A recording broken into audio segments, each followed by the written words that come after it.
Visi ir klātes.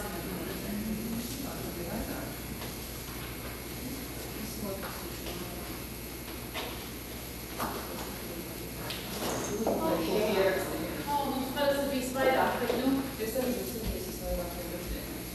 kamēr jūs redzat realitāti, lasat šito, par ko es tur uzstīju, runāšu šodien, šeit ir atkal no Alas skolotājas rokgrāmatas, teiksim, paņemts jums, lai idejas būtu. Man patīk, kas viņiem atverot grāmatu, viņiem bija tāds aicinājums skolēnus mācīties. Un tas ir varbūt kāds ne jau svešs jēdziens, bet tāds jēdziens, par ko mēs esam dzirdējuši, kā sagatavot istabu. Grēvis teica, mēģini jau tur būt istabā, ka viss ir gatavs un jau tu redz, ka tie bērni ienākot tiek uzrunāt, aicināt, mācīties. Un es domāju, ka šeit ir no angļu valodas tulkot tai rokas grāmatā vairāki tādi, ko varētu teiciet, tādi īsti kodolīgi teiciet, ko uzrakst atstāj pie sienas, nemaz nav par tiem tajā dienā jārunā, bet ja mēs runājam par pašvērtības sajūtu, par piederības sajūtu, tad, teiksim, kādreiz atgādinājumu mums pašiem, daži no tos var bērniem atļaut lasīt, bet kādreiz tiešām ir jauki, teiksim, atcerēties, kā mēs aicinām bērnus mācīties. Un te ir tāda praktiski pakalpa, tāda mans teicien, ko mums pārlasīt. Es vienu aizvis sev panesīt. Otrs ir, kas ir vairāk arī, īstenībā, to es došu uz divi. Otrs, ko es šodien gribēju, tas ir tikai jūsu ieskatām tādu jau paraugu. Tur ir sevišķi tiek uzrunāts problēmas, ņemot vērā, tas ir tulkots no angļu valodas, kas retāk ir latviešu skolās redzēts šeit ārpus Latvijas, bet cik mēs manām un zinām, kur Latvijā ir visādi vairāk tāds plašāks demogrāfisks, plašākie sadalījumi, ka tur arī tiešām ir bērni, kas ir kroplīši, ir bērni, kas ir emocionāli bijuši no vecākiem ļoti negatīvi skārti. Un latviešu skolā šeit mēs mazāk redzam, kaut mēs esam sastapušies ar bērniem, kam ir šīs grūtības, bet tur varētu būt, teiksim, bērniņš bez rokas, jeb kājas, un šie teicieni, jeb šis uzsvars šeit ir par katra bērna vērtību. Un par katra bērna spējām arī ir sevišķi garīgi augt. Un vai tas, kā mēs vakar dzirdējām, ticības mācībā nenozīmētu, ka viņš spēj varbūt faktus jums atdot tādā kārtībā un secībām, bet garīgā augšana arī tam bērniņam ir iespējams, tas ir pierādīts atkal un atkal, un pat tie bērni, kas piedzimst ar visādām garīgām slimībām un trūkumiem, kādreiz garīgi izpauž mums lielu mīlestību, lielu uzticību, tādu sirsnību, tādu maigumu, patiesīgumu, ko reti mēs pat pilnīgi veselīgos bērnus it kā atrodam. Un varbūt tas būtu vērtīgs norādījums, it sevišķi, ja mēs palīdzam viens otram tagad saprast, kā pasniegt vielu arī bērniem, ar kuriem mēs vēl varbūt neesam strādājuši līdz šeit. Otra grāmata, ja pieeja, ir ir vairākas īstenībā, ko es jums gribētu ieteikt, un es izskaidrošu kādēļ. Tiem, kas lasa angļulis, ir šī īsā grāmata, Moral Development, un tas tālākais ir A Guide to Piaget and Kohlberg. Kas ir Piaget un Kohlberg, tie, kas ir bērnu psiholoģija, ja vispār psiholoģiju vairāk mācījušies, ja arī par pedagoģiju, ir droši vien ar šiem vārdiem sastapušies. Ir sevišķi Piaget, viņš bija pirmais, tad nāca Kohlberg. Man ir jāatzīst tas, ka es arī biju kaut kādu lasījusi viņus, bet gatavojoties tieši mūsu uzdevumam šeit, es biju sākus atkal lasīt. Man ļoti fascinēja, un ir sevišķi Kohlberg darbi, bet bija milzīgi biezas grāmatas, smags materiāls, pieņēma, ka es jau zināju, daudz vairāk kā es zināju par bērnu garīgās attīstības posmiem. Un es domāju, ka šī mazā grāmata man ir milzīgi palīdzējusi, un šie autori, kurus es, protams, nepierakstīju, es pierakstīju Paulus Press, ir tā izdevniecība, Ronald Duska, izklausās, ka varētu būt kāds, un Mary Ellen Whelan, un es zinu, W-H-E-L-A-N, Whelan ir autori. Ronald Duska, D-U-S-K-A, un Mary Ellen Whelan, W-H-E-L-A-N. Jā, šī ir tā grāmata, tie tie autori. Kas tas ir, kā es teiktu, A Guide to Piaget and Kohlberg. Bet kas ir vēl labāk mūsu vajadzībām, ir, ka viņi pašā sākumā ne tikai pastāstīs mums to būtisko no šiem diviem autoriem, kas mums būtu vērts zināt, ja mēs ar bērnu garīgo attīstību darbojamies un mēģinam to veicināt, bet arī vesela nodaļa par to, kā mēs to varam tādu pielietot no kristieša perspektīvas. Jo abi šie cilvēki ir katoļticīgi. Un tas nebūtu nav šobrīd noteicoši, vai tāpēc, ka mēs esam luterāņi, ka mēs tur kaut ko nesaredzētu pareizi. Nē, ko viņi dara, ir kā kristieši savieno šos attīstības posmus bērnā vai pieaugušā cilvēkā ar to, kā viņš saprast kristīgus jēdzienus. Un tāpēc es esmu īstenībā ļoti pateicīga Dievam, ticiet man, es gāju bibliotekos, nezināju īsti arī nekuri autori par šiem autoriem vairāk ko zinu, un tā bija Dieva svētība, ka tā grāmatiņa tik vienkārši gadījās. Es pat jūtu un ticu, ka, ja Dievs dos laiku, es gribētu to tulkot, norādot, protams, ka tā tālākā informācija ir tieši šo vīru darbos, bet vismaz dodot ieskatu, kas ir, es domāju, ļoti vērtīgs. Galvenokārt, ko abi šie zinātnieki, un es uzsveru zinātnieki, ir pierādījuši, ka gandrīz katra cilvēka izteiktās domas par zināmām morālām situācijām var atklāt, kurā attīstības posmā tas cilvēks atrodas. Un pēc zināmiem gadiem tas cilvēks, ja viņš ir garīgi turpinājis morāli attīstīties, būs vien pakāpības uz augšu ticis.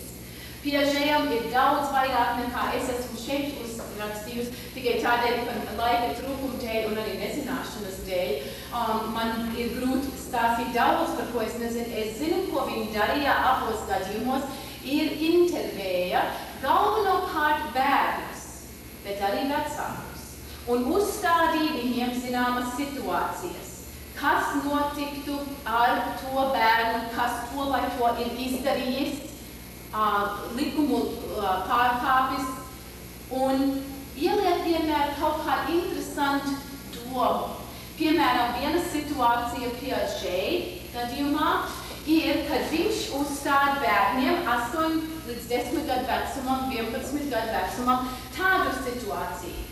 2 bērniņi ir gribējuši viens bērniņš ir gribējis tēva, teiksim, uz rakstam galda, tur viņam bija vecmodīgs tintspalva, un tur ir tā tint, un viņš bija ievērojis, ka tā mazā burciņa tukša, un tas bērniņš gribēja savam tēvam kaut ko labu darīt, mēģinājis to tint tur ieliek un, protams, pa visu galdu tikt.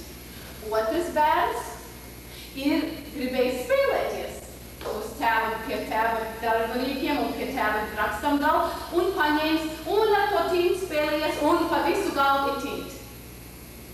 Kurš ir vainīgākais? Kurš saņems lielāku, kuram vajadzētu saņemt lielāku sodu? Rezultāti ir tie paši, bet atkarējās, kurā līmenī būs tas bērniņš. Tas bērniņš, kas saredz, kad likums ir lausts, arī saņem sodu. Tas ir zemākā līmenī. Viņš vēl nav ticis tik tālu, kad redzēt aiz likuma pārkāpumu uz cilvēku domu likuma pārkāpumu. Viņš neredz intent. Viņš neredz vēl bērnu zināmā vecumā, vēl neredz, ka varbūt, mēs sakam tam otram vai lielāk soču, tas pirmais gribēja ko labu, bet bērnam likums ir likums, un viņš nesaprot, ka tas otrs gribēja vai negribēja, tas viņam nav svarīgi. Likums pārkāps, nedarbs ir, sots abiem. Un mazā bērnu līmenī, kas ir divi plaši galvenie morālās dzīves attīstības posmi veidot, pavisam plaši, jo viņam ir pakāpeniski ļoti sadalīts, jo mums nav laika. Tas ir apmēram vecumam no 6 līdz 10. Heteronomija ir tas pirmais, tā pirmā pakāpe, kur bērns domā, ka likums ir ārpus viņa. Kāpēc heteronomija, tie, kas pazīst, ka latīņu valodā nomija, saistās nomija ar likumu, heteros ārpus likumu, ārpus cilvēka.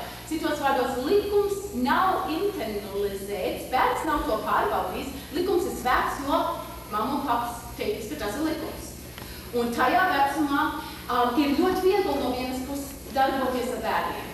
Gandrīz, teiksim, daudz skolotāji saka, ka pamatskolas bērni, teiksim, sevišķi no sākuma, ar viņiem ir prieks strādāt, jo tu pasaki sēdi mierā un dari to, viņš darīt, jo tu teici viņam to darīt. Kur pusauģi gados vai ķīmikās. Tu mēģini to pirmais mums kāpēc, es negribu, man nepatīk, vai mums tas jādara, vai mēs esam rītā, un pilnīgi citādā. Viņš, teiksim, tas bērniņš zināmā pakāpē, un viņam tad ir jāsako likumam, jo vecāki to pavēlējuši, ja devuši, viņam ir bailes no soda.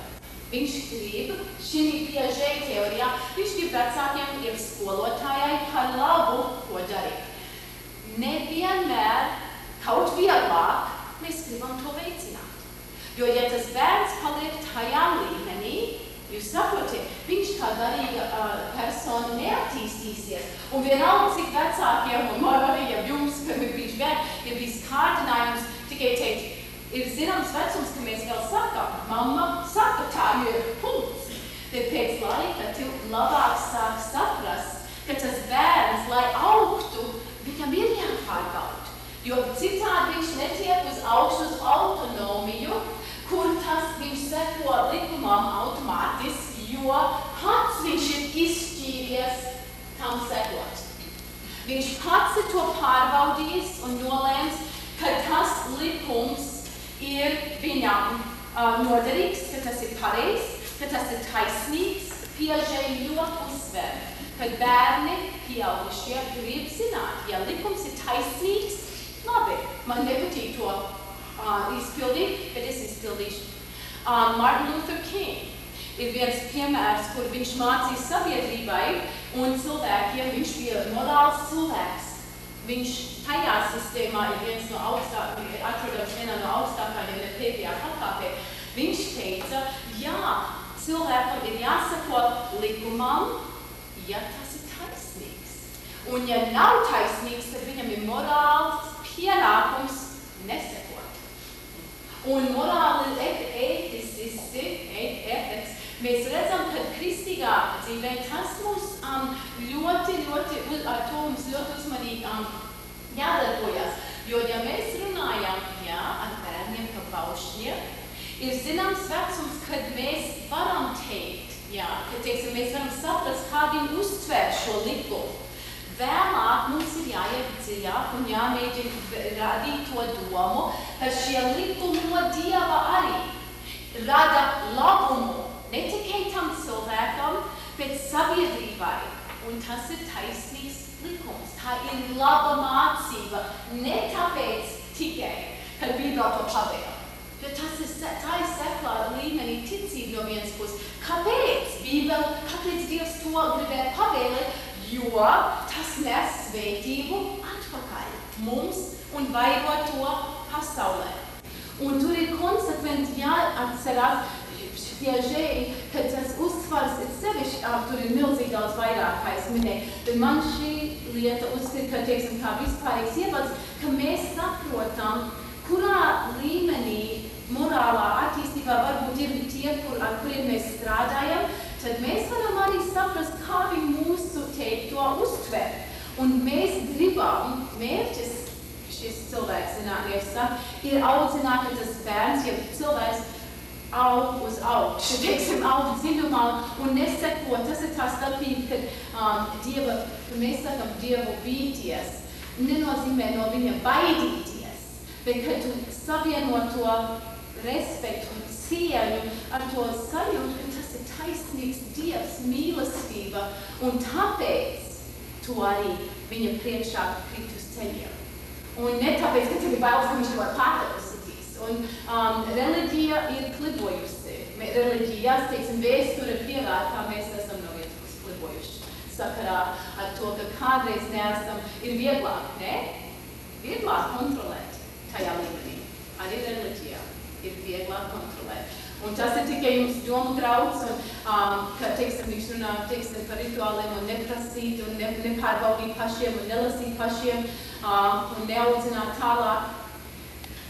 Tas ir tikai domgraudi, ka, teiksim, kādā veidā mēs to nemācījām bērniem, bet tikai burtiski pārdomājiet paši. Tas ir Piaget pār daudz vispārināts, bet lai vismaz norādītu uz to, ko Kohlbergs kādu atzinot, ka ir kaut kāda kognitīva domāšanas procesi, kas mainās ne attiecīgi no kronoloģijas vien.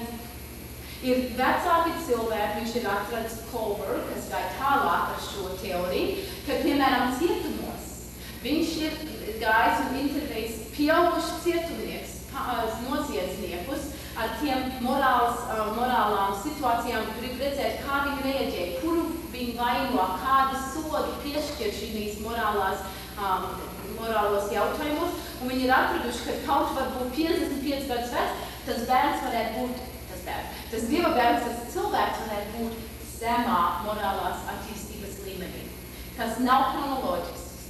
Es no Lawrence Kohlberg, principā viņam ir seši tādi pakāpes morālai stādijas, morālai attīstībai. Ko es te uzsvēru, tās ir pakāpeniskas. Viņš ar zinātniekiem, un tiešām tas ir viens no labākiem pētījumiem, kas ir mēģināts, jūs zināt, kā zinātne saka, vienīgais, kas ir vērtības, ir tas, kuru rezultāts var atkal un atkal pārbaudīt un atdarināt.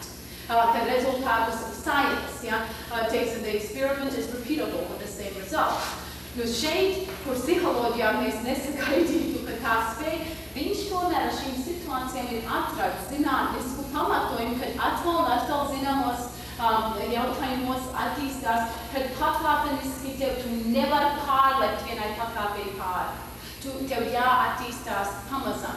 Un, kad cilvēku uzrunājot, atkal mērķis ir palīdzēt viņu garīgi, vispirms uzzināt, ka mēs paši esam, un tad tas mērķis ir palīdzēt tos, kurus mēs uzrunājam, uz vienu pakāpu augstāk celt, bet ne uzreiz uz galējām.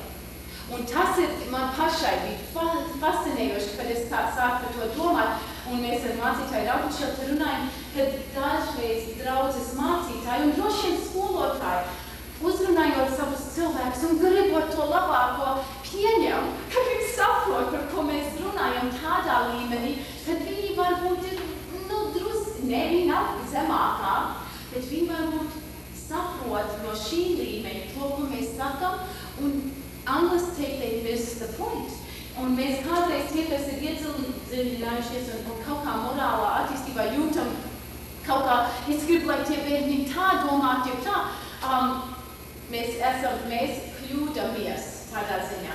Es izraudzīju vienu uzvedības, teiksim, izpausmi, paklausību, lai jūs ilustrētu, kādā veidā ja viņš saredz šīs stādijas. Es atvainojos, ka tas ir uz kāpus, bet es mēģināšu to te lasīt. Pirmā stādijā ir paklausība, tiek, teiksim, veikta un atdarināta, lai no soda izvairītos. Atkal, līdzīgs šim uzsvaram uz likumiem. Līdzīgs arī, kā mēs runājam iepriekš par vakardienu.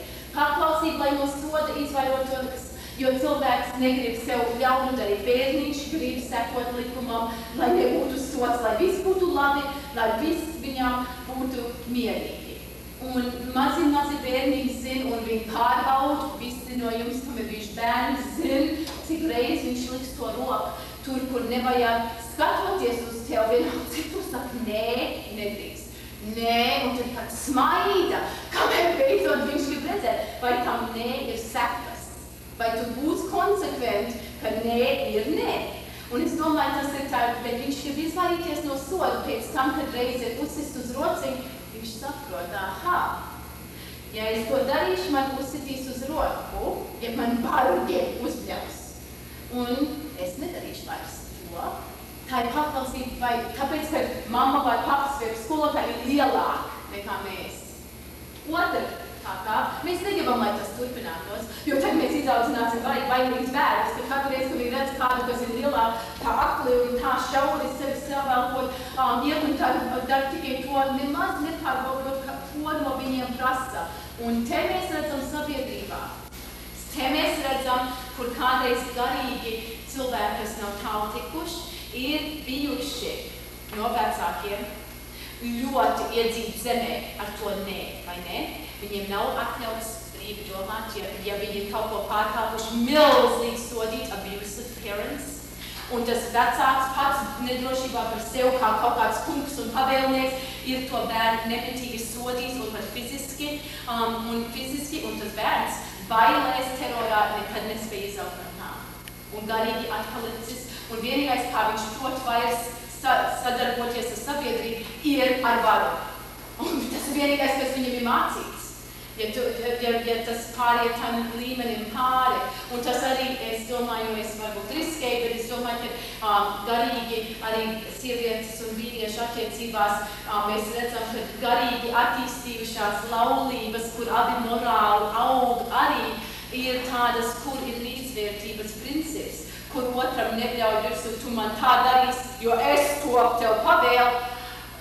Bez kādām garīgām sekām, tur nav pamata. Tur nav seguma tādam vērtījumam, kad ir divi pieauguši cilvēki, kad morāli jūs saprotiet, ko es saku, no izvairīties no tādas situācijas, kur mēs paklausam tikai, lai nebūtu sots. Un es runāšu ļoti atklāt, mums nu pat bija arī saruna ar diviem, kas ir no Latvijas, kas ir laulāts pāris, kur es manīju kaut kas nav ar to sievu, kaut kas tur slēpjas, un es beidzot tā izvildu, pamazam es teicu, bet viņi saka, ka jā, man ir jādara tā un tā, viņš ir mans vīrs, un es saku, bet kas notiek, ja tu kādreiz nedara tā un tā, un mēs runājam par tādām lietām, kas sagriez viņam garu uz šķīvi.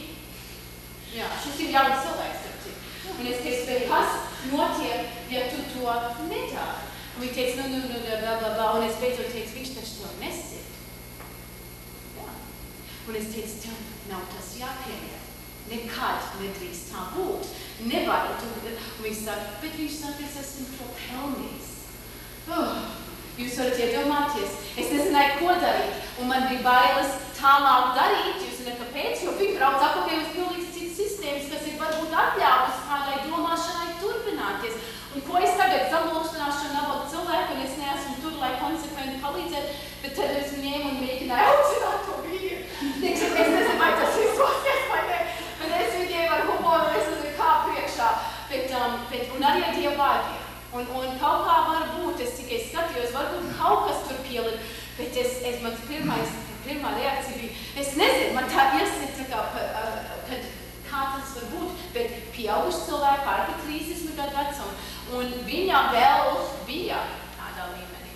Vienalga, vai viņa nebija sevī saredzējis to vērtību. Bet divi, paklausība tad, lai labumu sev gūtu. Nākamais bērns sāk ievērot. Ja es esmu paklausīga, tad mammiņa priecīga, un vecmāma kādreiz dod saldos. Ja, teiksim, ja es esmu paklausīga, skolotāji man varbūt iedod vēl vienu zvaigznīti uz papīri. Un tas ir milzīgi tāds motivācijas, tad citu skolotājiem nenovērtēja to par zemi. Es zinu, nevienmēr nav iespējams dabūt zvaigznīti, ko pielipināt, tad uzzīmējiet zvaigznīti uz papīru. Uzzīmējiet smaidu. Jūs zināt, ko manai meitai bija skolotāji, laba skolotāji, bet kas nedarīja to nekad. Viņai bija 100 un tas bērniņš gaida kaut ko. Un pilnīgi es varu redzēt, ka viņi tā gaida, jo citi skolotājs tā ir darījuši. Un nekas. Un tad no Ziemassvētkiem es viņai uzdāvināju tāds stikers, ko likt virsū. Lai skolotājai gadījumā, jo viņi nebija iedomājusies, ka varētu bērnam kaut ko tādu darīt. Tas dar lielu prieku. Un ja nav ko uzlipināt, uzzīmējiet. Un ja nav laiks uzzīmēt, tad uzraksiet jebkā. Labi, ļoti labi. Tas ir kaut kas milzīgi pozitīvs. Tā paklausība, tas ir tas nākamais. Mēs gribam, lai viņi paklaus, lai ir labums arī gūts. Un tad bērns sāk tā saredzēt. Es darīšu to. Viņš nepārbaud vēl likumu. Atcerieties, viņš vēl nav pārbaudījis to, kāpēc viņam tas jādara. Viņš ir vēl tajā stādījā, ka viņš saka, es gribu šo labo sajūtu, šo labumu gūt. Un es paklausīju tajā līmenī. Trešā stādījā, jā, paklausība, jo tad visi viņu uzskatīs par labu. Jūs saprotiet? Un daudzreiz cilvēki, kas arī draudzē, sitās vai nost par labu draudzes dzīvei, ir tajā līmenī. Viņi morāli savu dzīvi, un tas nav, te nav labums, jau sliktums. Tas ir kādā līmenī viņš šobrīd ir. Viņi saredz, ka viņš šo dara un savu ticību tādos labos darbos, jo tad visi arī viņus būsim atklāti, glaimo un saka, labais, eleganti, ka tu to izdarīji. Un ir cilvēkam tas milzīgi vajag. Un tas nav ļauni. Mums vajag tādu cilvēku, kas ved cilvēkus uz baznīcu un brauc apkārt un dabū visas vecās māmulīnes no mājām un tad aizved pie dievnām un atved durvis un palīdz viņiem. Un mēs zinām, ka viņiem tas labais vārds atskan un mēs arī zinām, ka augot uz augšu garīgā attīstībā, ka tas glaimojošais mirklis paliks nesvarīgāks. Bet ja daudz cilvēkam tas ir ļoti svarīgi. Jā, lai nav arī 5 cilvēki, kam ir 5 vairāk skaru un tos ievaino. Tos paši cilvēks. Jā, ļoti pareizi, ļoti jūtīgi, jo tas viņiem visa viņu eksistence ir no tā, ko citi par viņiem domā. Un jūs redzat, mēs varbūt, ja mēs esam morāli attīstībā tikuši uz augšu, mēs saredzam, ka paga, tu taču negribi visu laiku dzīvot tikai, lai visi tevi slavētu, lai visus citus apmierinātu, bet zināmā pakāpē tas ir ļoti svarīgi piedzīvot. Kad arī tam likumam sekojot un darot to morālo pareizo lietu, visi būs milzīgi iepriecināti par tevi. Un tas ir svarīgi. Viņš saka, tu nevari pārliekties, es pieņemu, ka mēs visi kaut kur varam atcerēties gadījumu, vai nu vidusskolā, ja pamatskolā, ja kaut kur pa vidu, ja varbūt vēlāk dzīvē, kur mēs piederējām tādai grupai, un mēs īsti nezinām, kāpēc mēs tur piederām, bet mēs darījām tās lietas, un uzreiz mēs manījām, ka mēs jūtamies ar vienu labi, kad cilvēks saka, eleganti, labi izdarīts, un pamazām mēs ceram pārējām uz augšu, bet dažas lietas mēs darām, tāpēc, ka mums gribas, lai citi saka, tas ir labi izdarīts. Un atkal, es nesaku, un šie cilvēki, kad citi nedod tādu vērtējumu negatīvi, pozitīvi. Viņš saka, ka katram ir šim procesam jāiet cauri, bet kad varbūt mēs tomēr veicinām garīgo attīstību uz augšu morālo. Un jūs redzēsiet, kā. 4. pakāpē paklausība tiek rādīta, jo tas ir sabiedrības likums. Mēs tiekam pie cilvēkiem, kas ir varbūt viņa teica Amerikas vairākums, kas saka, mana valsts saka, tas ir likums, law and order. Un es tam likumam paklausu, jo mana valsts un sabiedrības labad, sabiedrība majority, vairākums ir lēmuši, ka tas ir tas labums skolā. bērns šī līmenī varbūt teiktu, es negribu braukt līdz uz kaut kādu izbraukumu, bet skolas vairākums, bērnu vairākums ir izlēmuši, kad viņi brauks uz izbraukumu. Un es zinu, ka tas ir vairākumam, demokrātijā ir spēks, es braukšu ar savu skolu. Jo viņš ir pārbaudījis, viņš ir spējīgs izdomāt konsekventi tagad, bet viņš padodas. Un man nepatīk nodokļus maksāt. Īstenībā man nepatīk tik ļoti pret ģimeni visu laiku maksāt, bet man nepatīk to darīt, teiksim, jā, bet es to daru. Jo es esmu pavalstnieks šeit, man ir atbildība par manu valsts arī, es jūtu, ka tas ir, kas no manis tiek prasīts, un es esmu labs, godīgs cilvēks. Daudz karavīri ir tajā līmenī, un arī paliek tajā līmenī. Jo, ja tev komandants, man tas fascinēs vienmēr, ja tev komandants kara situācijā liek šaut, ko tu dari? Tas ir, jā, tā ir tava valsts. Tu neprasi, ne, jo tad tev ir arī bailes, kura, teiksim, konsekvences sekas varētu būt diezgan briesmīgs. Vai tu esi gatavs tam, ka tev izmet no armija, ja tev tiesā par nepaklausīt? Nē, vairākums nebūtu tam gatavi. Ja? Un viņi teikt, Vietnām bija milzīgi satraucoši arī šai zemē. Es domāju, tiešām kā iemesla dēļ, kad viņš vairs nesanedzēja to taisnīgo likumu aizstāt. Jūs saprotiet, ka tu sāc kaut kur iekšā, sāc apšaubīt to, ko tavu valsts liek tev darīt, un tev tomēr ir tā sajūta, ka tas ir tavs valsts likums, tev tas jādara, tev tam jāizseko, tad nāk revolūcijas. Vai nu tā kā ar asiņainām, jau šeit kā Amerikā bija milzīgs protests un tā tālāk, un tās sekas vēl redzām. Tas ir tas ceturtais, kur parasti cilvēki paliek. Ja viss ir kārtībā, ja viss ir labi, parasti cilvēki draudzes nodevs ir tāds un tāds, labi, man šogad nepatīk nemāc, kas tur notiek, bet es samacēju draudzes nodevs ir tāds un tāds. Skolā man nepatīk to darīt, bet labi, tas ir, viņš ir pārbaudījis, bet viņš arī atļauj tam vairākumam valdīt un nesaredz tik sautīties. Piektā pakāpe. Piedošana, vai tur arī neattiekos tā bērnu paklausīt tādā ziņā, ka bērni arī jūt, ka vecāki visus viņiem neļauj izteikties, vai ne? Piemēram, es ir, man ir visu tādu problēmu, ka man patmeitas sūtījās tādēļ bērnībā, mēs bijām pakļaut ģimenes likumā, mēs arī teikt, un tāda problēma ir vai ne, kādu uzņības setnās vai ne.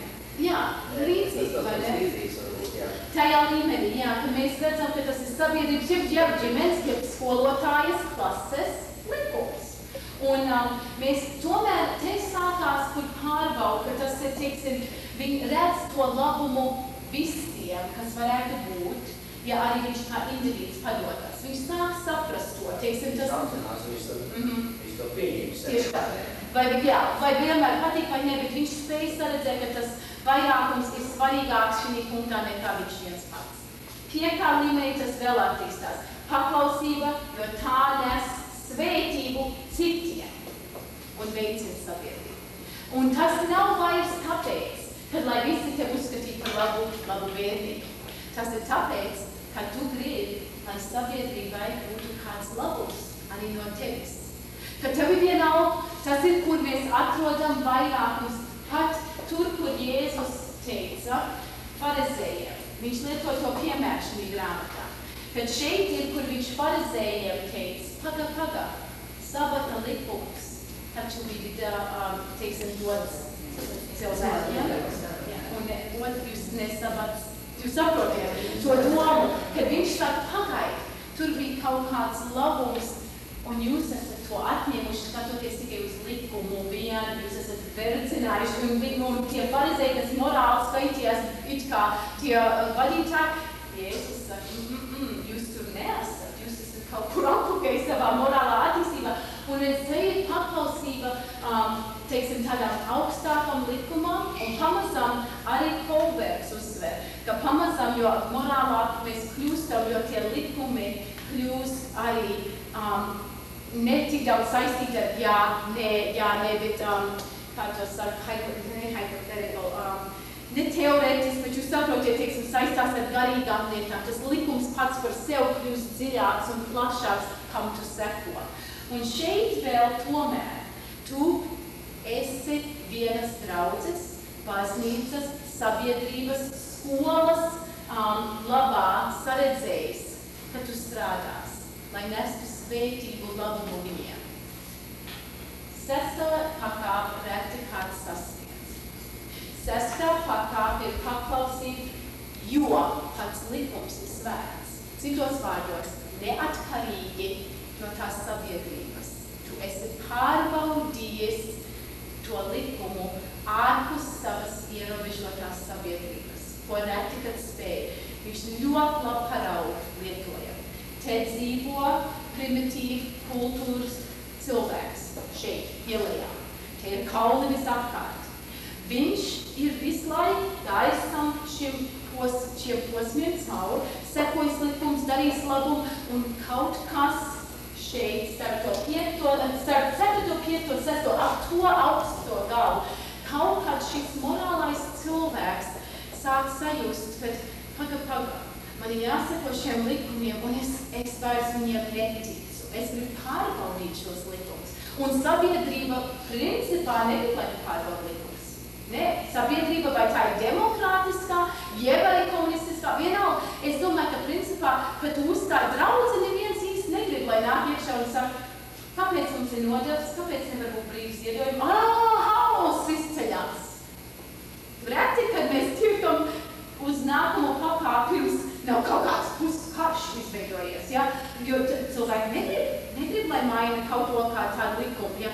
Bērnam uzreiz, Montessori vecākām, skolas vecāku bērniem ir pilnīgi citādākā veidā mācīts, kā mācīties, kad viņi ieiet apakaļ tradicionālās skolās liels problēmas. Jo viņi saka, pagaid, man nebija tā jādara, kāpēc man tagad jāsēž un jādara tā kā zaudātīgā. Ja? Un tas ir tā kā brīvi, teiksim, domāšana un saka, pagaid. Šis cilvēks šeit, starp tiem kalniem, tiek atraidīts. Tā ir sabiedrības reakcija, un mēs visi to esam redzējuši. Latviešu sabiedrībai sevišķi. Tad saka, tie, kas brauc uz Latviju, pirms bija vispār populārā lieta darīt to, viņi visi ir sarkanie. Viņi visi sarkani, viņiem visi komunisti un kas tur vēl. Un viņus atraida. Tos, kas pārbauda, atraida. Un šis cilvēks tagad aiziet pāri tam kalnam, nonāk lejā un viņš saka, ir cita civilizācija.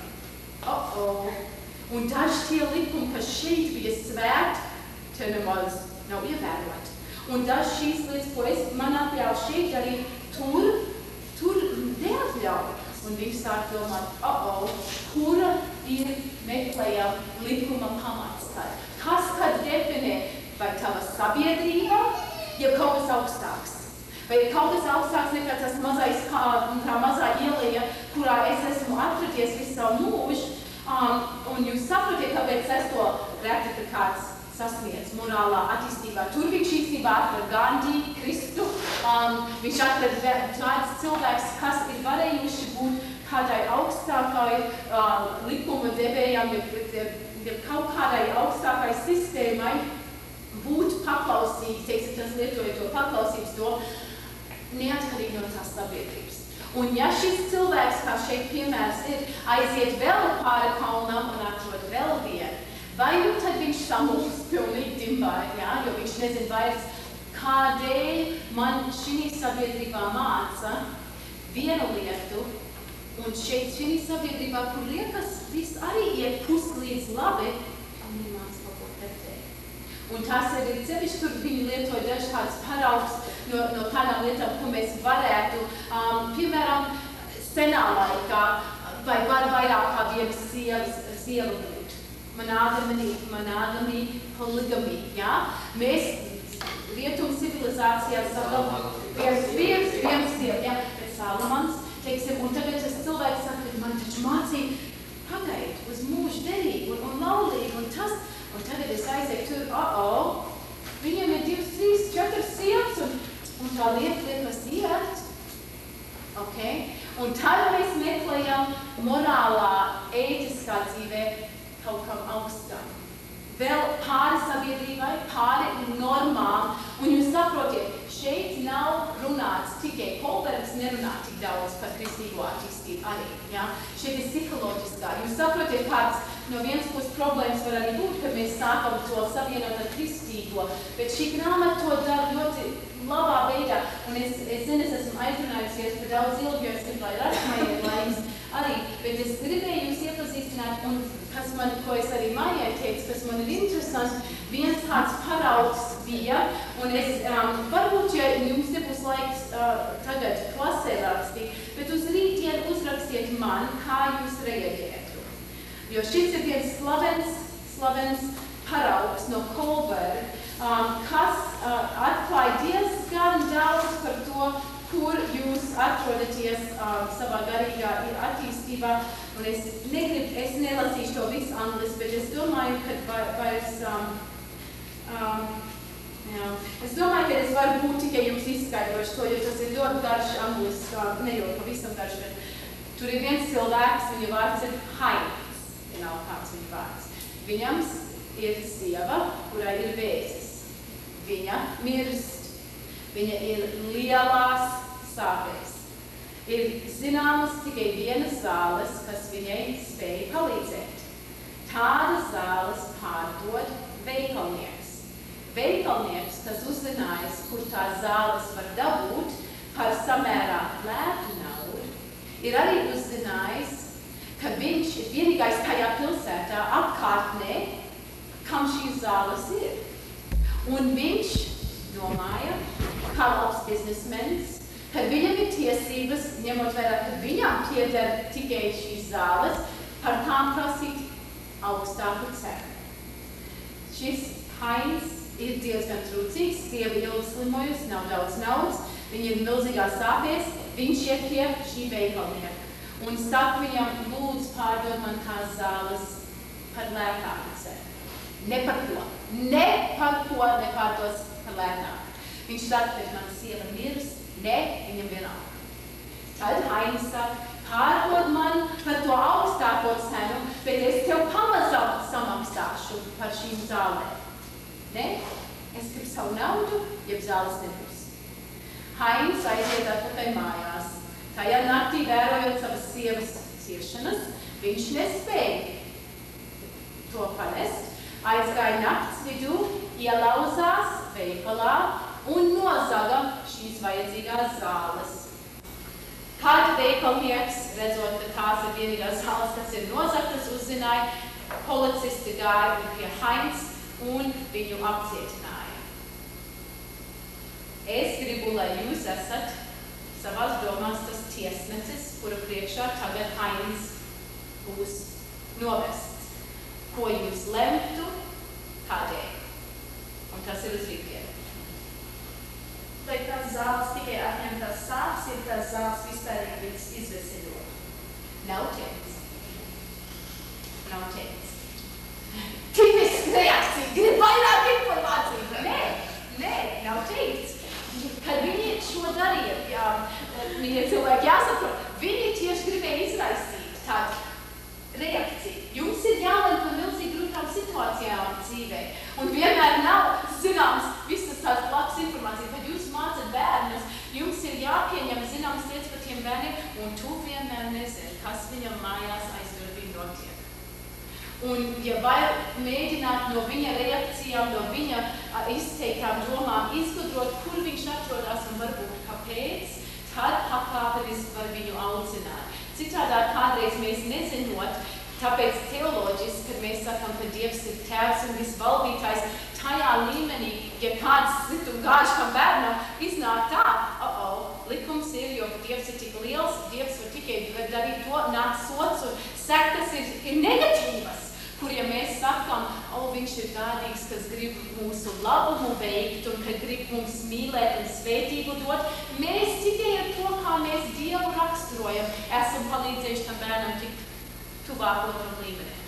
Un tas ir, ko šīs studijas var palīdzēt veicināt. Paldies par lielu uzmanību. Rasmu, tev vajag kāpu? Jā. Nu, tad es tev labs skolu jāatceroties. Jā, tieši tā kā tā. Ok, lūdzu. Rasmai vārds. Tagad lūdzu uzrakstiet man to rītdien.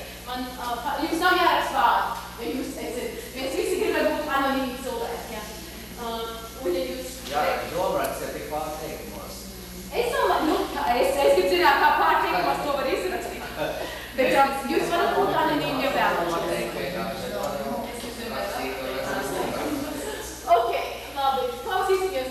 tas ir uz brīdien.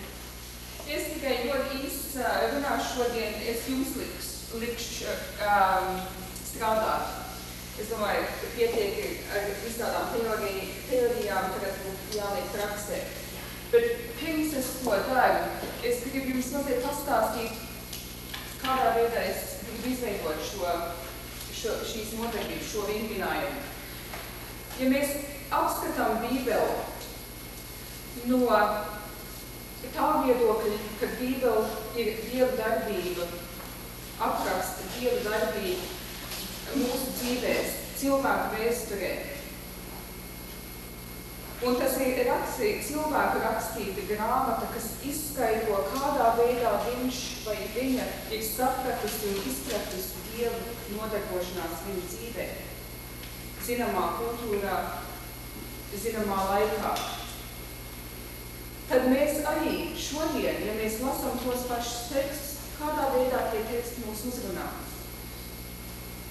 Bībele var būt ļoti dzīva, un dzīvā Dieva vārds tur parādās. Gan lasot, gan kustībās, gan skanās, gan vīzijās var ieraudzīt lietas. Tā paliek ļoti aktuāla, un tā attīst visādi veidi Dieva vārdu pausti cilvēku dzīvēs. Tur ir atrodami stāsti. Mēs tāpat, kā Bībelē, viņi atstāst cilvēku dzīves stāstus, notikumus, vēsturiskus notikumus un visādi veidīgas lietas. Tāpat, kā mēs katrs varbūt esam piedzīvojuši to pie savas vecmāmītes, kad apsēžās un iemācamies mutiskos vārdos, nevis no kādas grāmatas, bet no atstāstījumiem ļoti daudz par dzīvi, kādā veidā to uztvērt un kādā veidā to izprast. Es varētu teikt no savas pašas pieredzes. Es domāju, persona, kas man bija svarīgāk ticības dzīvē, bija man vecmāmīte. Un tas bija, viņa bija man garīgās audzināšanas modelis, kas tikai no atstāstījumiem man varēja ko vairāk dot. Un tādā veidā Bībele ir stāsts par cilvēku dzīvi. Tur parādās pamācības, tur parādās himnas, tur parādās liturģijas, tur parādās vīzijas un bauslības likumi. Tur ir ļoti daudz pamatprincipi mūsu ticības augšanai. Un ļoti vizuāli, ja padomā šorīt stāstīto, kad Jākapam parādās sapnis. Jāzepam parādās sapnis. Tāpat, to vajag vizualizēt. Tāpat Jākapam, kad parādās sapnis, kad viņš ir nolicis savu galvu uz akmeņu.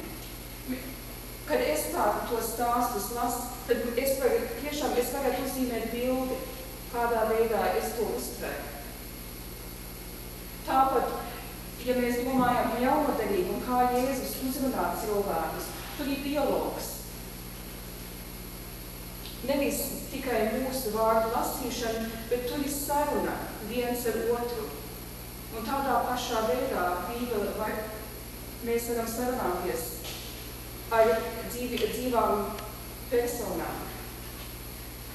Kustības, ja iedomājaties svēto vakaru iestādīšanu, tur arī līdz ar iestādīšanas vārdiem ir kustība. Jēzus ņēma maizi, pateicās, to pārlauza. Tur notiekās kustība, tur var sadzirdēt Dieva vārdus, tur var sludināt Dieva vārdus un tur var stāstīt par cilvēku dzīves īstenību. Labām īpašībām, sliktām īpašībām un tā tālāk. Un neaizmirstiet, ka Bībele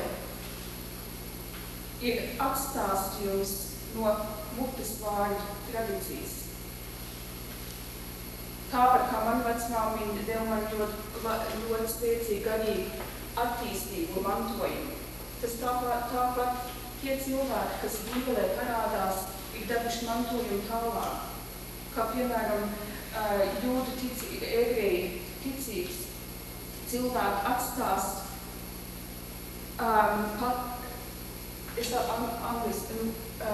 Passover, pasti?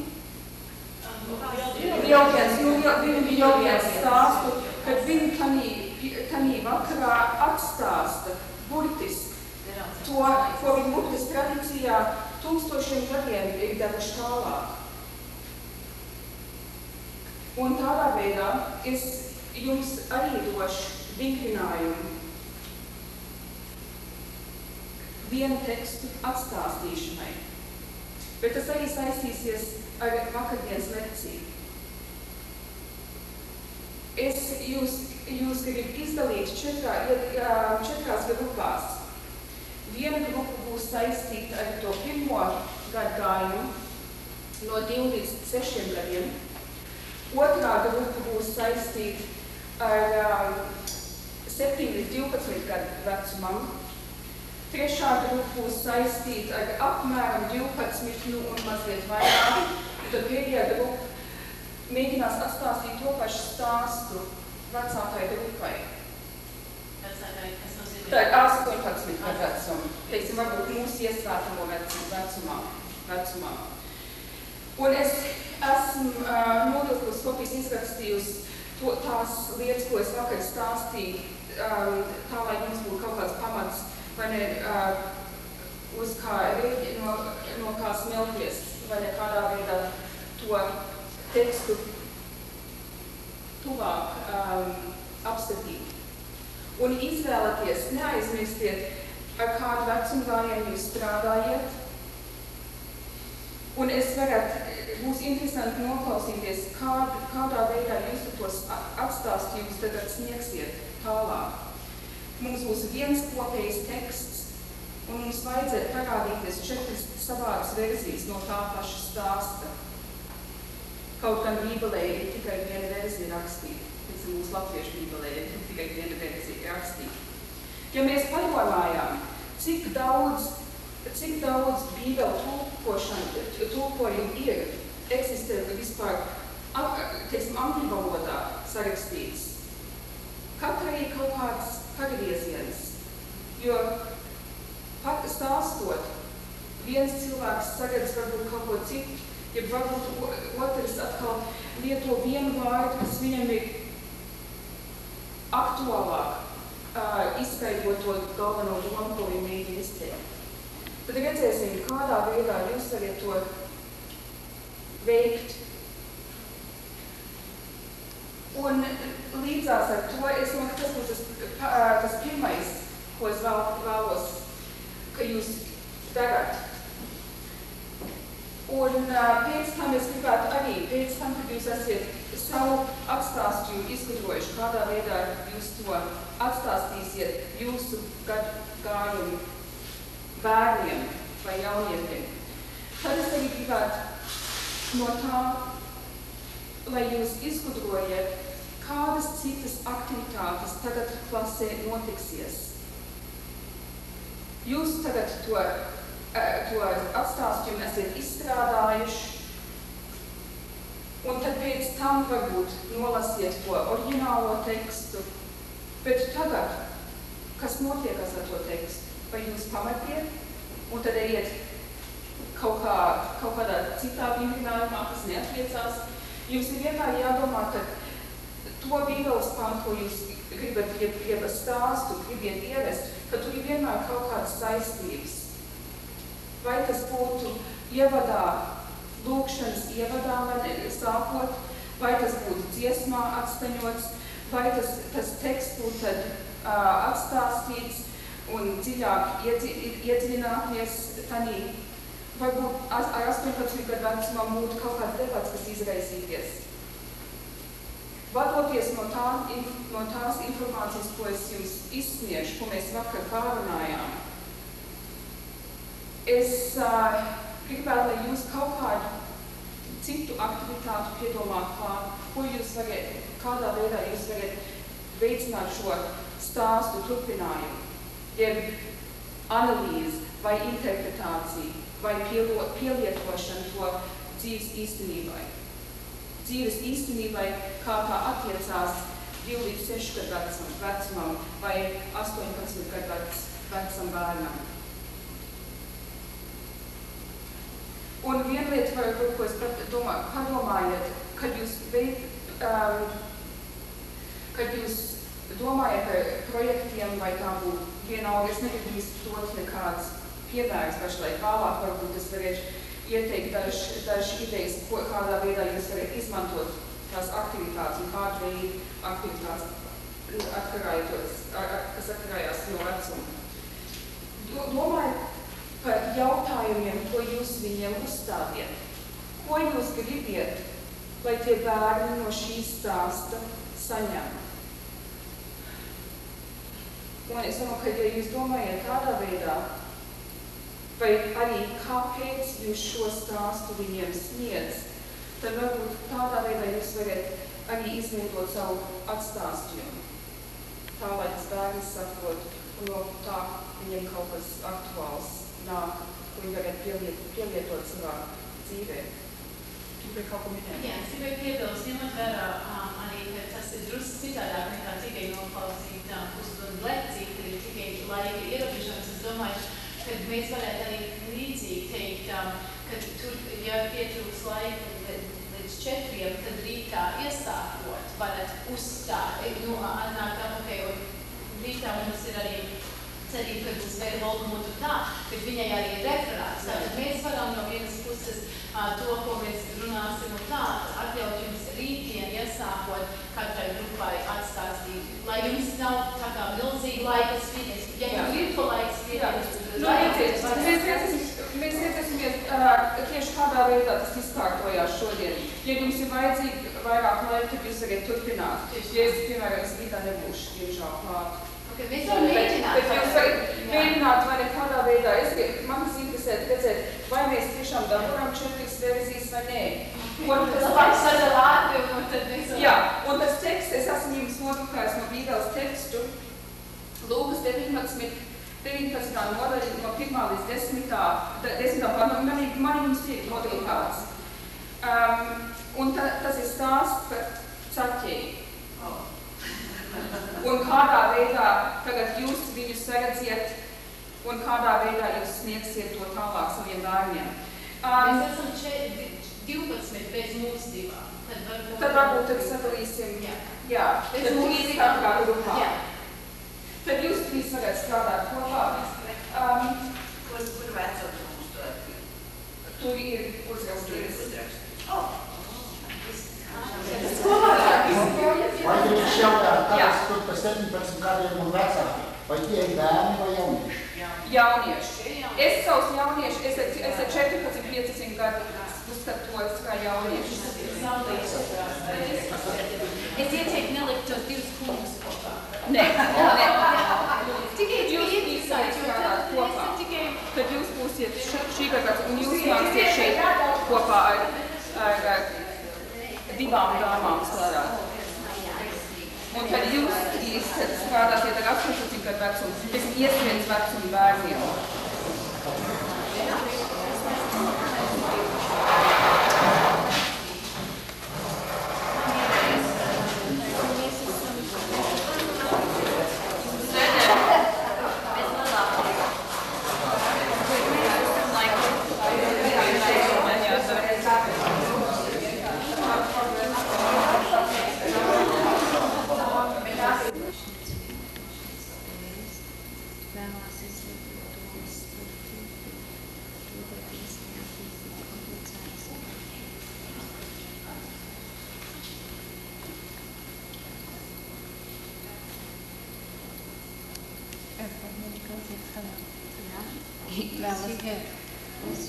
Mums vajadzētu domvajā veidā vai, teiksim, raktiskā veidā to visu?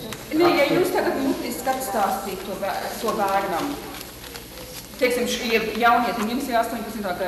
Nē, 12. Labi, no 12, 13, nu varbūt līdz 14 gadu vecam bērnam.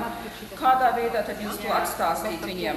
lasām savu tekstu, un tad mēs varam pēc tiem punktiem. Jo 12 gadiem ir vajadzētu stingrāk, jo 5 vai nevar tā kā 3 vai 5 gadi, vai ne? Viņi tur ir prātīgi. Nu tieši tā, jā, un tāpēc vai ne te jums ir tas vadlīnijas, kādā veidā, ko jūs, jā, bet arī vai nedomājiet, kādā veidā jūs atstāstīsiet, jo, piemēram, ir bieži vien vieglāk, tā kā es varbūt iemācījos to pašu Jēzus stāstu, vai ne, no savas vecmāmiņas citos vārdos, kad es sapratu, vai ne, kad man bija 6 gadi. Vai ne, un kur pretī tagad, ņemot to pašu tekstu, vai ne, es ar citu skatījumu skatos. Vai ne, un tāpēc, vai ne, tas atstāstījums būs tieši jūsu atstāstījums, nevis burtiskais. Varbūt, kad es varētu palīdzēt ar to, ka iedomājieties dažas lietas, ņemiet vērā, kas jums no tā teksta, varbūt viena persona no grupas varētu lasīt un jūs varat sekot līdzi.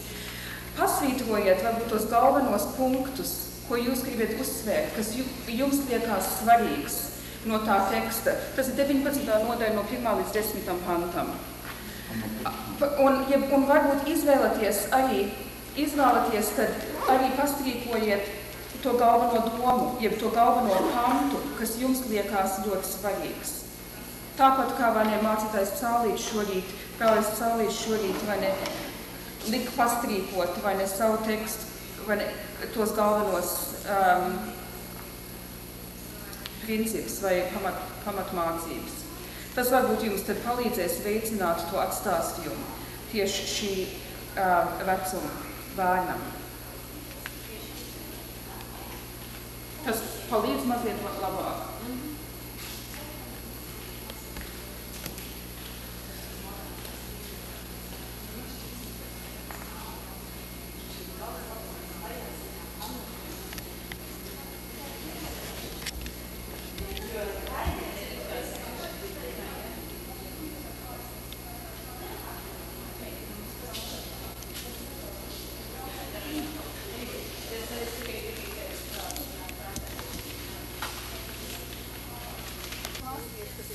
Vienīgi tas, ka man tur nāk tā netaisnība iekšā, vai ne, ka tur par to runāt, kāpēc viņu neierauga, kāpēc viņš nebija ieredzēts, kāpēc cilvēki no viņa izvairījās. Un tagad šis te Jēzus, ko visi nāca skatīties, pēkšņi izvēlās tieši pie viņiem. Tas būtu tanī. Varbūt nākošajā līmenī, bet šī līmenī es domāju, ka tieši tas, ka viņš ievēro to mazo cilvēku, kas tik ļoti jutās vainīgs un patiesībā atstumts un neievēro. Citās vecuma grupās, teiksim, tad būs taisnība nākošajā. Tas, ka Jēzus, ka viņš mēģina laboties un viņš saskaroties ar Jēzu, vai ne, ka saskarā ar Jēzu viņš mainās uz augšu, vai ne. Un pašās beigās tas uzstars uz to pestīšanu, ka tas nedošana. Tā galvenā doma ir. Jā, tieši tā. Tad es esmu sapratusi. Jā.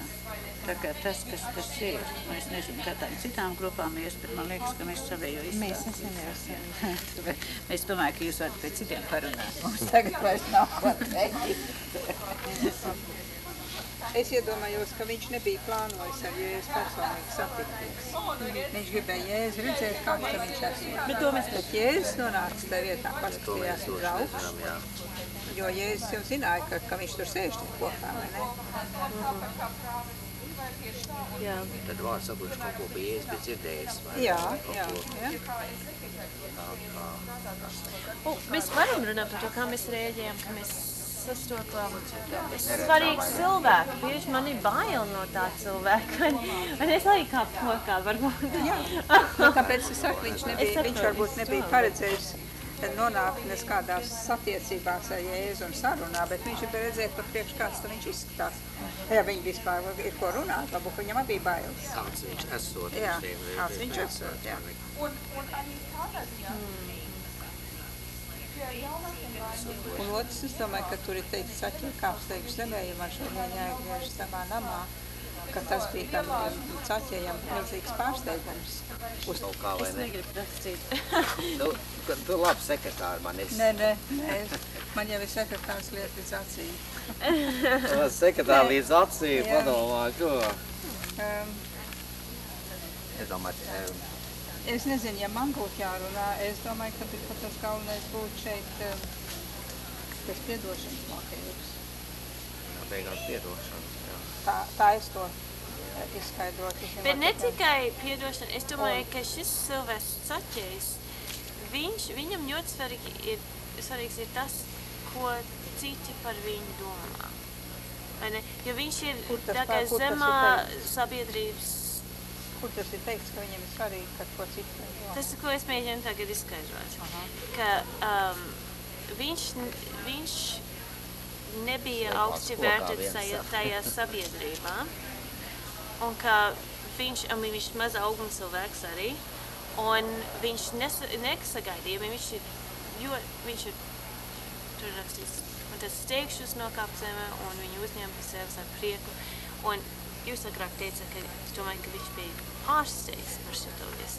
Viņš nesagaidīja, ka Jēzu viņu ievēros. Un viņš saka, pie grēcīga cilvēka, viņš zina, ka viņš ir, bet pārējie saka, pie grēcīga cilvēka viņš ir apmeties, vai ne? Ka viņš nav augsti vērtēts, tas ir, saprotams, skaidrs, jā. Bet kāpēc es to saku, ir, ka vidusskola ir ļoti svarīga. Lai viss skatās uz saviem draugiem un draudzenēm, ko viņi par mani domā un tā tālāk. Grēcīgi cilvēki, tad Jēzus neizšķiet, vai ne, dalījās ar grēciniekiem ar vai ne savā. Jā, noteikti. Un tad piedošos moments varbūt tā, būtu ļoti svarīgs, jā. Vienalga kādā lokā mēs to varam. Paskatījās uz augšu un uzrunāja viņu.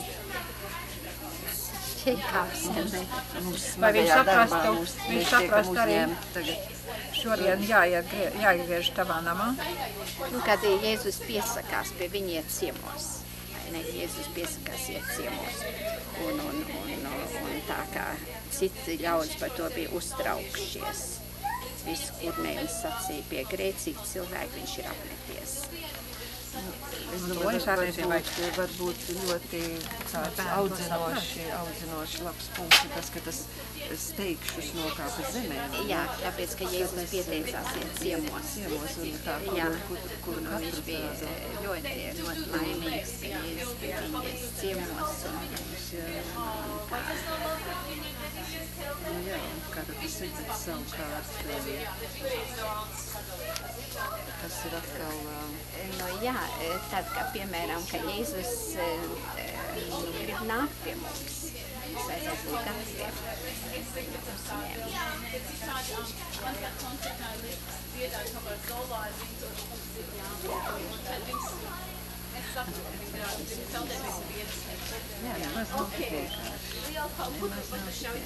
Jā, bērniņiem tā lieta vienkāršāk.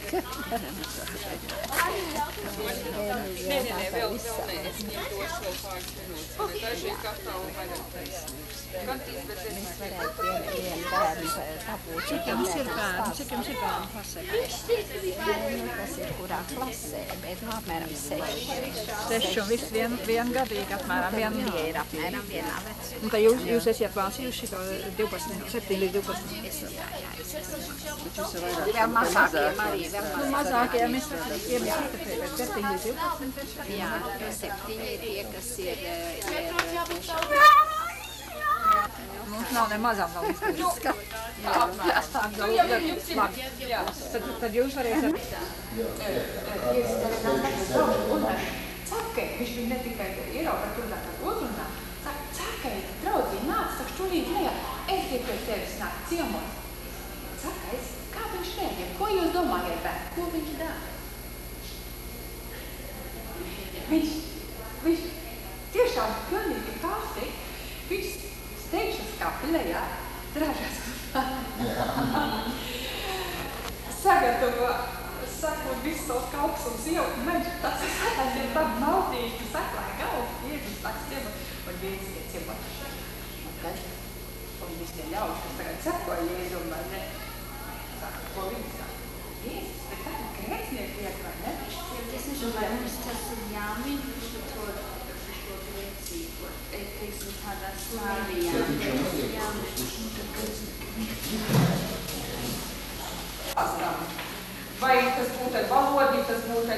zināmām idejām, kas tiek, vai ne, tad ieklausaties, un vai jūs redzat kaut kāds vērtības.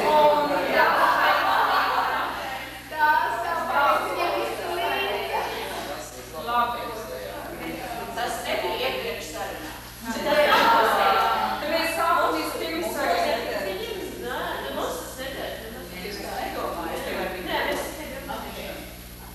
Mēs sākam vispirms ar 2 līdz 6 gadu vecumā.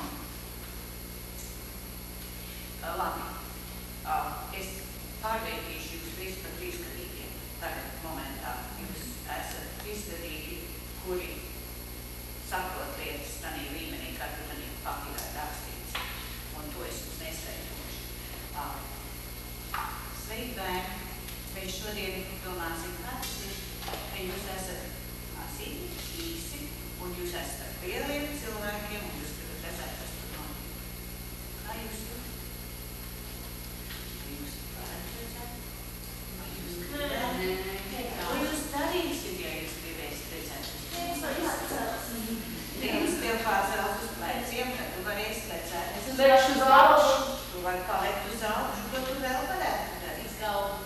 Uzkāpt uz galda, ja tur ir galds. Šodien pārstraudies cilvēks un izliet priekšā, jo arī var darīt. Bībelē bija viens vīrs, kur sauc par Zaķeju. Un viņš nebija sevišķi garš. Kāpēc? Viņš nebija izaudzis sevišķi garš. Viņš bija bērns? Nē, viņš bija pieaudzis, bet viņš bija īsti tāds pats kā jūsu skolotājs par gariem cilvēkiem. Un tāpēc viņam bija ļoti grūti redzēt, kad Jēzus nāca pilsētā. Viņš ļoti gribēja satikties. Citi cilvēki viņu nelaika priekšā, jo viņiem nepatika Zaķejs. Zaķejs nebija sevišķi labs cilvēks. Viņi negribēja laist Zaķeju sev priekšā. Zaķejs izdomāja, ko viņš darīs, viņš uzkāpa kokā un nosēdēja koka zarus. Un viņš varēja redzēt, ka Jēzus ienāca un sāka runāt ar cilvēkiem. Un tad notiek kaut kas ļoti brīnišķīgs. Jēzus paskatījās uz augšu, uz Zaķeju, viņš teica, Zaķeju, kāp zemē, es šodien iešu pie tevis vakariņās. Jā, Jēzus zināja, ka viņš arī sauc Zaķejs. Jēzus zina. Viņš arī zināja, ka Zaķeju cilvēki ieraudzīt. Bet Jēzus mīlēja Zaķeju, un tāpēc viņš izvēlējās iet pie Zaķeja ciemos. Citi cilvēki domāja, ka tas nebija pareizi. Jēzus mīlēja Zaķeju. Kā tu zini, ka Jēzus ir mīlēja, jo viņš bija tik slikts cilvēks? Tāpēc, ka viņš izvēlējās iet pie viņa mājās. Jēzus neiet mājās pie cilvēkiem, kurus viņš mīlēja. Un Jēzus mīlēja visus cilvēkus. Mans brālis arī kāp kokā. Ko viņš grib redzēt? Viņš bālosies. Tieši tā. Vai ne? Tas apmēram ir tas, ko es domāju, ko mēs varam maziem bērniem pats izstāstīt, ka Jēzus mīl šos mazos atsmumtos cilvēkus un ievēr. Tas pārējais viņiem vēl mazāk. Un tas ir apmēram un man ir bildi, ko parādīt. Un, protams, mums ir dziesmīgi un Zaķejs kāpa kokā.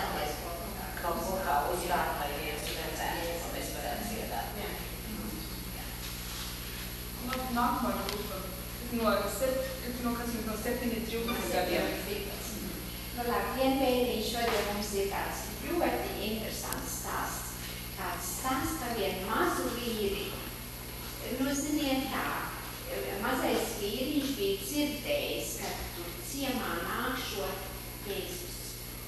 Un kā Jēzus jau bija liela slava izdarījis visā apkārtnē, un mazais vīriņš tā grib redzēt Jēzu, viņš spiežās visiem cilvēkiem, grib spiesties priekšā, bet neviens pats viņu nelaiž priekšā. Un tagad viņš domā tā, ko es varētu darīt, ka es būtu vieglāks. Un viņš ieraud vienu koku un tūliņ kokā augšā. Viņš jau sāk redzēt, ka putekļi jau iet, smilts jau aizputekļus un uzreiz, kur gadās, kur ne, un Jēzus ir klāt, un Jēzus paskatās uz augšu un Saka, Zaķei kapselē. Es šodien iešu ciemos pie tevis. Tagad Zaķejs steigšus nokāp zemē, jo tāds prieks, ka Jēzus pie viņa nāk ciemos, to viņš nemaz sapnī nevarēja iedomāties. Zaķejs ir bagāts, bet viņš nebija godīgā ceļā pie bagātības kļūs, un tādēļ ļaudis viņu nemīlēja. Un Zaķejs arī sēž pie lielā galda, un viņš tāds kā visam maziņš, man tagad vajadzētu lielo galdu un mazo Andrīta galda galā, un Jēzus ir otrā galā. Pēkšņi Zaķejs skats sastop Jēzus skatu. Viņam ir tik smagi, tik grūti viņam ir, gandrīz tā kā raudāt gribas.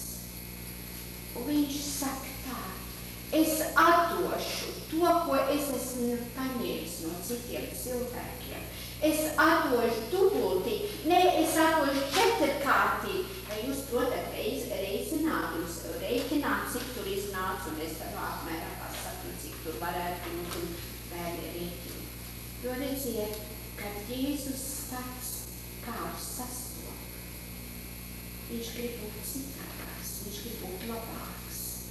Un tādēļ, tad, kad Jēzus bieži arī klauvē pie bērnu sirds durvīm, un kad Jēzus klauvē un saka, Jāni, ielaidi mani, vai tu ielaidīsi?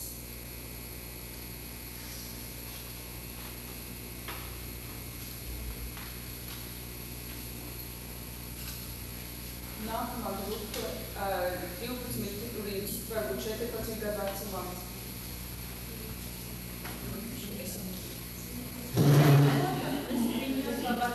Jā. Viņš ir uzpilnīgi. Jūs varat mīļāk tā darīt, ja jūs gribat. Viens iesājas turpināt. Šodien es jums pastāstīšu par muitnieku. Jūs zināt, kas ir muitnieks? Kas no jums jau ir bijis ārzemēs?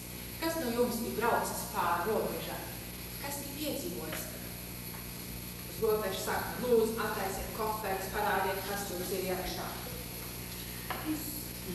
Un kas tur bija? Man kāda izskatināja. Un izjauks visu manu smuko koferi, kas man bija salikts. Un tev bija kaut kas jāmaksā, kas sauc par muitu, nodokli, preci, ko tu iedari vienā zemē. Tas nebija īsti atļauts, vai tas maksāja dārgāk. Tas nezinu.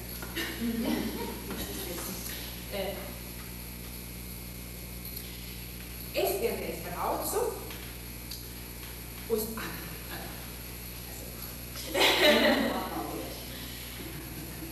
un es varēju nopirkt uz robežas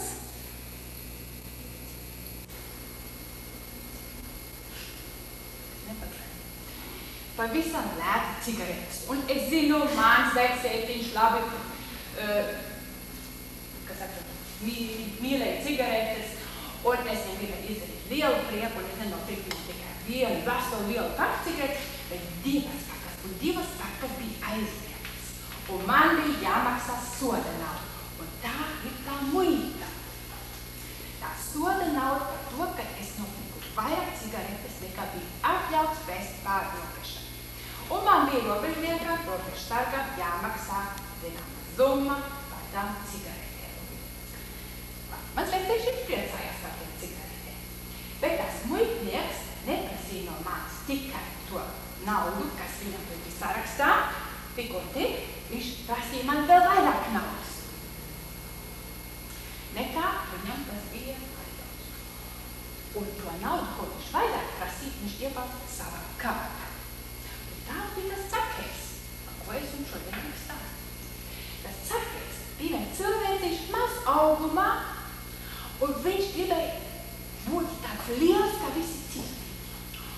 Un kā viņš to dara? Viņš no citiem plēsa vairāk naudas, nekā viņam tas pienācās. Un viņš domā, viņš būs bagāts, un ar to viņš būs liels. Un viņš tā labu laiku jau bija īstenībā viņa tā bagātība nebija laimīga. Viņš jau manīja, viņam sirsniņā kaut kas grauz, viņš skaidri zināja, tas nebija labi, ko viņš dara. Bet viņš joprojām turpināja to katra cilvēciņu vairāk naudas nekā to drīkstēja darīt. Tagad vienā skaistā dienā viņš dzird Jēzus nāks. Tieši viņa pilsētai cauri. Un viņš jau bija šo to dzirdējis par Jēzus. Bet viņš bija maza auguma un gribēja Jēzu redzēt. Un vienā ziņā viņam arī bija bailes Jēzum tieši tuvoties. Un viņš zināja, ka viņš nebija labi darījis. Nes ko Jēzus ar viņu iestāks. Viņš drošības strīds un arī zinkārības strīds uzkāpa viskokā, pastētās lapu zarots un domāja, es Jēzu no augšas novērtošu, kad viņš nāk. Kad nāk Jēzus, jauns kūri, domāju, viņš tieši garā. Bet tā ir brīdī, ka viņš tieši piestājies pie koka, sākties apšai. Jēzus paceļ acis un ierauga saka, viņam sirds nodara bailēs. Un ko jūs domājat, ko viņš saka?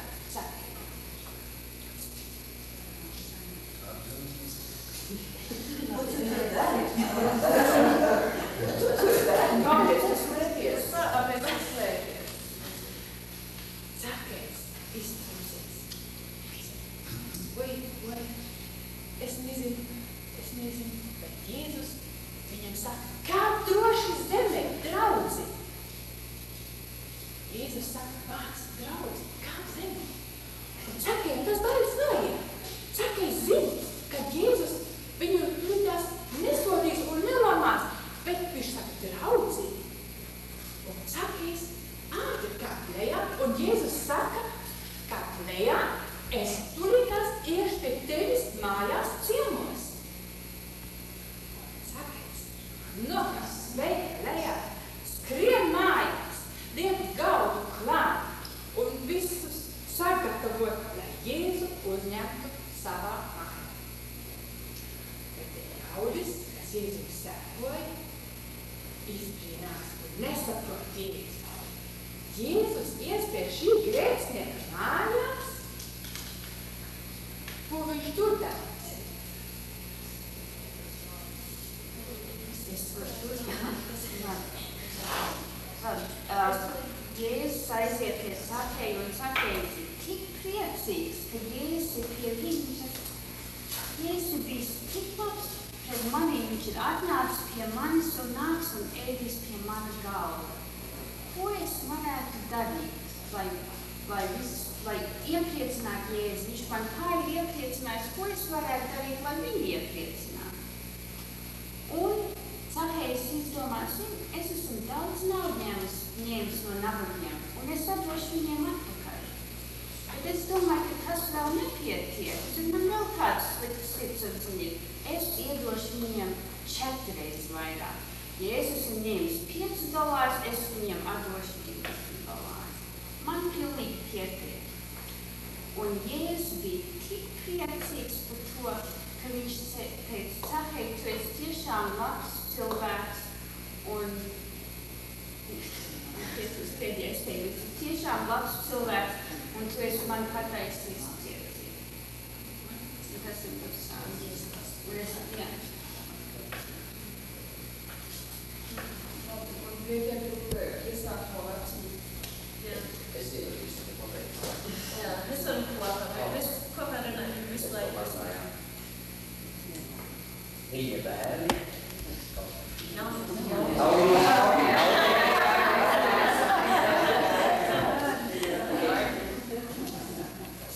Mēs šodien dalīsimies stāstā par pestītāju Jēzus Kristus, kas ir nācis pasaulē kā Dieva dēls, un savā laikā viņš ir ceļojis ar savu mācekļu pulku, 12 mācekļiem un lielu sekotāju pulku. Viņš ienāca pie tādā pilsētā Jērikā, un tagad ir uz tāda ceļa pie Jērikas.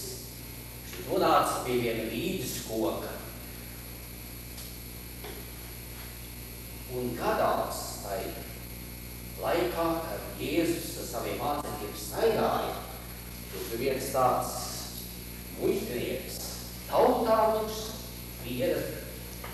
bija tā kā grēcinieks ieskatīts, jo viņš iekasēja muitu un naudu, taksēja to cilvēkiem, un viņš vienmēr prata sev to naudu vairāk iekasēt, kā varbūt cilvēkiem tas būtu, cik mums tas būtu jādod. Un tāpēc tautā viņš nebija sevišķi ieredzēts un cienīts.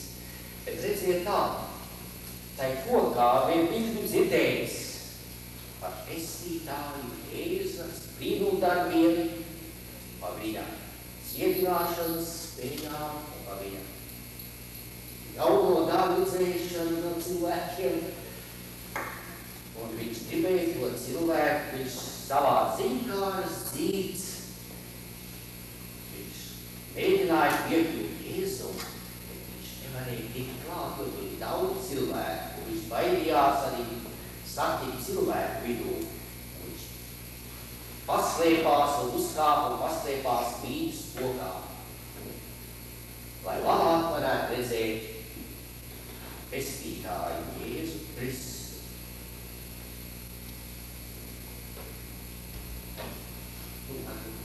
Es nevaru turpināt, jo man stils, ka tiek sitās.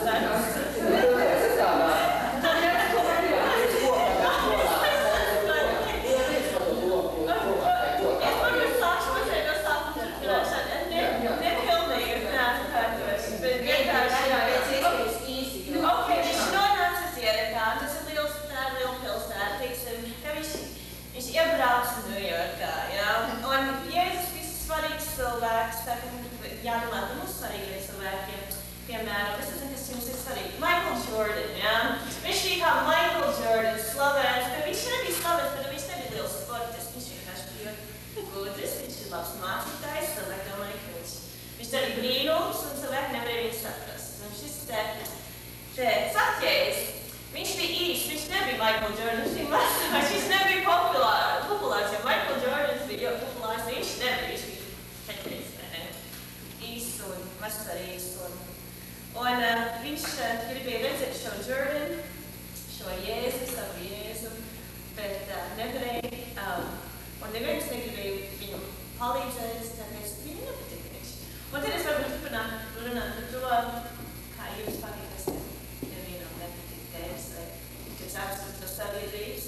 Un dažreiz mēs darām lietas, kas mums nevajadzēja darīt, vai ne? Un kā tas ir, kā sakarīgi un viegli, vai ne? Un viņš droši bija ļoti vientuļš, bēdīgs cilvēks, vai ne?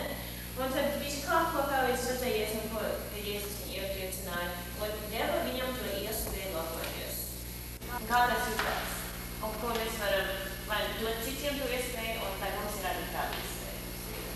Tas ir kā es Jā, kas man no visiem patikās, es varētu ik katru no jums klausīties. Vienalga, kurā līmenī, jo jums ir ļoti tāda patīkama prezence. Man ir interesanti noklausīties, kādā veidā jūs runājat, man ir no visas sirds un no pārliecības. Un es domāju, ka tas ir viens ļoti svarīgs likums, ko var atcerēties. Kad jūs runājat aiz pārliecības, it kā tas stāsts ir kļuvis daļa no jums. Un tas pateic to Dievu vārdu par dzīvu Dievu vārdu. Un tas ir ļoti svarīgi iegaumēt. Tikai dažas lietas, ko es varbūt domāju kā skolotāji, kā piemēram, nekad nedrīkstētu 16 līdz 18 gadu jaunieti nosaukt bērnu. Arī starp 12 un 14 gadu vecumu es teiktu, ka nelietojiet vairāk tās mīkstinātās formas, mīlinātās formas, jo tad jau bērns, tādā vecumā, 7. 8. klasē, viņš tagad sev uzskata, es esmu pamatskolas vecākā klasē, es esmu kaut kas pārāks, es esmu svarīgāks, es tagad esmu pieaudzis, līdz zināmam punktam. Un Es gribu, lai ar maniem aprunājās tā, ka es esmu svarīga persona un nevis kā mazbērns, kas tas pagājuši tad bija, kad es biju vēl 6. klasē. Es domāju, tas būtu tas, ko es gribētu tādā veidā aizrādīt. Es domāju, ka jūs varēja redzēt to starpību un kādā veidā, kas būtu tas svarīgais uzsvērts. Te bija tas vienkāršais stāsts, tad turpinājās vai ne varbūt kaut ko vairāk, vai ne vadoties pēc tām stāvjām, kad mazliet papildināja, un tad vēl mazliet papildināja, un tagad jau izraisījās debats beigās, kur vairāk tas stāsts nebija vienpersonas stāstījums, bet tas būtu varējis izraisīt debats un tūlīt jau no paša sākuma izraisīt debats pirms vispār tas stāsts ir nolasīts.